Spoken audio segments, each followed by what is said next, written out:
Ketika seorang pemain Belanda Indonesia mengambil sumpah WNI, ada momen tepat setelah itu yang jarang diceritakan. Momen ketika agen mereka harus menelepon klub Eredivisie dan menyampaikan kabar, "Klien saya sekarang bukan pemain Uni Eropa lagi." Kondisi tersebut mengubah banyak hal. Slot di tim, gaji minimum yang harus dipenuhi, maupun ketersediaan di liga-liga yang sudah terbiasa memperlakukan mereka sebagai pemain lokal. 12 pemain naturalisasi timnas Indonesia kini bermain di Super League. Sebagian datang dengan bebas. Sebagian datang karena jalan di Eropa menjadi lebih terjal begitu mereka menjadi WNI. Ini bukan hanya cerita tentang pemain yang memilih Indonesia. Ini adalah cerita tentang harga dari sebuah pilihan dan apa yang rela mereka bayar. Honor for me to represent.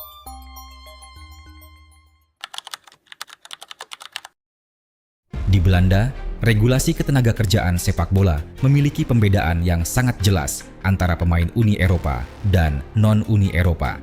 Pemain dengan kewarganegaraan Uni Eropa bisa bergabung dengan klub Eredivisie atau Eerste Divisie tanpa kuota, tanpa batasan kontrak minimum. Mereka diperlakukan sama seperti pemain Belanda asli, karena secara hukum mereka memang warga negara yang setara di bawah hukum Uni Eropa. Tapi, begitu seseorang menjadi WNI Indonesia, semua itu berubah. Indonesia bukan anggota Uni Eropa. Paspor merah putih itu mengklasifikasikan pemain sebagai warga negara ketiga atau third country national dalam terminologi hukum Eropa. Apa artinya? Pertama, mereka masuk dalam kuota pemain non-Uni Eropa yang dimiliki setiap klub.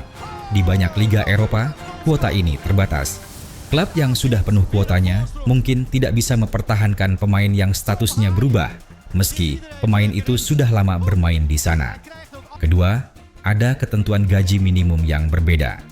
Untuk pemain non-Uni Eropa yang ingin bekerja di Belanda, ada persyaratan gaji minimum tertentu berdasarkan regulasi imigrasi kerja, yaitu sekitar 70% dari gaji pemain dengan rating tertinggi di skuad. Untuk pemain muda yang gajinya belum di level atas, ini bisa menjadi masalah kontrak. Bayangkan Ivar Jenner atau Eliano Reinders, lahir dan besar di Belanda, bermain di Akademi Belanda, berbicara bahasa Belanda sebagai bahasa ibu. Tapi begitu mereka mengucapkan sumpah WNI, di mata hukum Eropa, mereka menjadi orang asing. Saudara-saudara sebagai warga negara Republik Indonesia, support baik dari pemerintah. Tapi jika Belanda punya aturan yang ketat, Italia bahkan lebih ketat lagi. Serie A mengoperasikan sistem kuota non-Uni Eropa yang sangat terbatas. Setiap klub Serie A hanya bisa mendaftarkan sejumlah pemain non-Uni Eropa, dan angka itu jauh lebih kecil dari yang banyak orang kira. Dalam beberapa musim terakhir, regulasinya membolehkan maksimal 2 pemain non-Uni Eropa baru per musim, per klub, dengan batasan total yang ketat. Untuk pemain diaspora yang hanya punya paspor Indonesia dan ingin berkarir di Serie A atau Liga Italia lainnya, kuota itu adalah dinding nyata. Bukan metafora, dinding yang memaksa banyak keputusan sulit. Ini juga yang menjelaskan mengapa Maarten Paes yang bermain di Ajax harus melalui proses administrasi yang sangat hati-hati. Ajax yang sudah punya slot non-Uni Eropa terisi, tidak bisa begitu saja menambah pemain WNI tanpa konsekuensi terhadap komposisi skuad mereka. Status kewarganegaraan dalam sepak bola Eropa modern bukan sekadar identitas. Ini adalah komoditas. Dan ketika pemain diaspora memilih paspor merah putih, mereka menukar satu komoditas dengan yang lain. Dan inilah yang tidak selalu diceritakan dengan jelas dalam pemberitaan Indonesia. Ketika Ivar Jenner bergabung dengan Dewa United, beberapa media menceritakannya sebagai pilihan patriotik. Itu mungkin benar, tapi ada juga dimensi praktis, yaitu status non-Uni Eropanya, membuat beberapa klub Eredivisie yang mengincarnya harus berhitung 2 kali. Bukan karena kualitasnya meragukan, tapi karena kuotanya sudah terisi. Ketika Jordi Amat bergabung dengan Persija, ia sudah di usia 32 tahun, setelah karier yang melewati Premier League dan La Liga. Opsi Eropa sudah menyempit, bukan hanya karena usia, tapi juga karena tidak ada lagi keuntungan kompetitif dari status Uni Eropanya setelah menjadi WNI. Dan Ragnar Uratmangun di FC Vedender yang baru terdegradasi ke kasta kedua Belgia. Opsi kembali ke Eredivisie atau mencari klub Belgia kasta pertama menjadi lebih kompleks ketika statusnya sebagai non-Uni Eropa harus diperhitungkan dalam anggaran gaji dan slot pemain asing. Ini bukan berarti mereka terpaksa ke Indonesia. Indonesia adalah pilihan yang semakin menarik dengan kompensasi finansial, menit bermain, dan atmosfer yang luar biasa. Tapi, konteks regulasinya tetap penting untuk dipahami secara jujur. Memilih Indonesia seringkali bukan hanya soal cinta tanah air. Ini juga adalah keputusan bisnis yang masuk akal, di mana harga yang dibayar di Eropa bertemu dengan nilai yang ditawarkan Indonesia.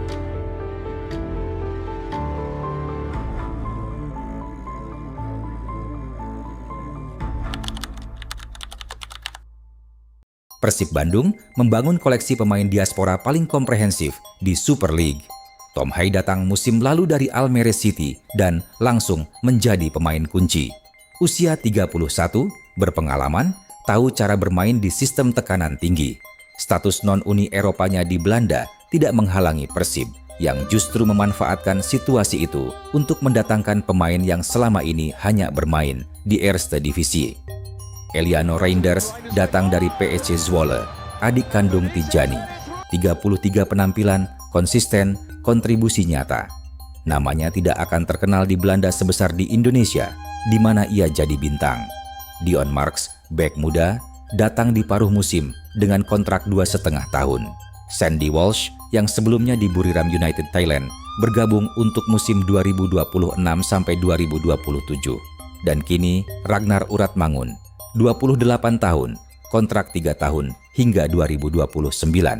Di Dender, ia mendapat 660 menit dalam 19 laga, rata-rata 35 menit. Di Persib, proyeksi startingnya jauh lebih jelas. 5 nama, 5 cerita berbeda, tapi satu benang merah. Semuanya memilih Indonesia dengan kontrak yang lebih panjang dan kepastian lebih besar daripada apa yang ditawarkan Eropa pada saat itu.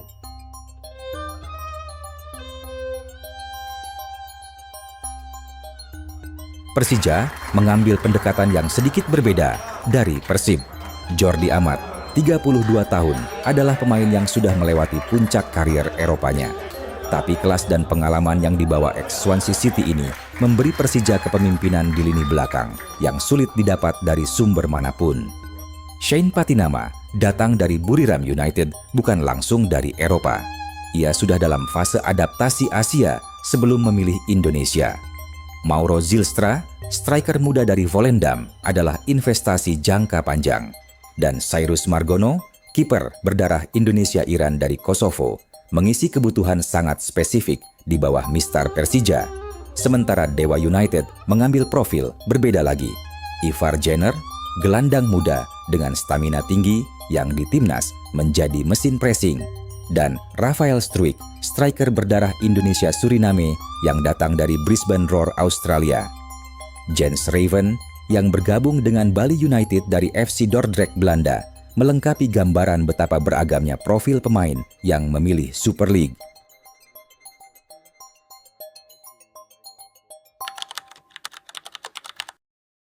Dari perspektif klub, investasi ini bukan hanya soal kualitas lapangan. Ketika Persib merekrut Tom Hai, setiap penampilan timnas Indonesia di GEBK membawa nama Persib ke layar televisi puluhan juta penonton.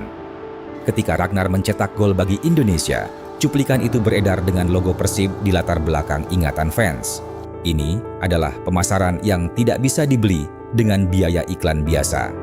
Dan untuk kompetisi Liga Champions Asia yang akan dihadapi Persib musim depan, memiliki nama-nama yang sudah dikenal di Asia adalah modal non-teknis yang sangat nyata. Persib tidak hanya membeli pemain timnas, mereka membeli relevansi nasional. Dari perspektif timnas, John Herdman mendapat sesuatu yang sangat ia butuhkan, pemain yang bermain bersama setiap pekan. Ketika Ragnar dan Tom Hai bermain dalam satu skuad Persib setiap pertandingan, mereka membangun bahasa yang tidak bisa diajarkan di sesi latihan 2 minggu. Mereka tahu gerakan satu sama lain, mereka tahu kapan satu harus menahan dan satu harus maju. Mereka tahu ritme kolektif dan itu terbawa ke timnas. Koordinasi yang sudah dilatih di Super League tidak perlu diulang dari nol di sesi timnas. Herdman tinggal menyesuaikan konteks, bukan memulai dari awal. Ditambah lagi, staf Herdman kini bisa menonton 5-6 pemain timnas sekaligus dalam satu laga Super League. Efisiensi observasi yang tidak pernah mungkin ketika semua pemain tersebar di 10 negara berbeda. Dan dari perspektif pemain sendiri, ini adalah perhitungan yang lebih kompleks dari yang terlihat. Mereka kehilangan status Uni Eropa. Beberapa kehilangan fleksibilitas untuk kembali ke liga-liga top Eropa tanpa proses yang jauh lebih rumit. Nilai pasar mereka, menurut Transfermarkt dan database Eropa lainnya, mungkin turun karena tidak lagi terlihat dalam kompetisi yang dimonitor ketat. Tapi yang mereka dapatkan, kontrak yang lebih panjang dan lebih pasti, menit bermain yang konsisten, kehidupan yang lebih stabil, status nasional yang membuat mereka dikenal oleh 280 juta orang yang sebelumnya tidak tahu nama mereka. Ragnar Uratmangun tidak akan mendapat kontrak 3 tahun dari klub Belgia kasta pertama, manapun setelah klubnya terdegradasi.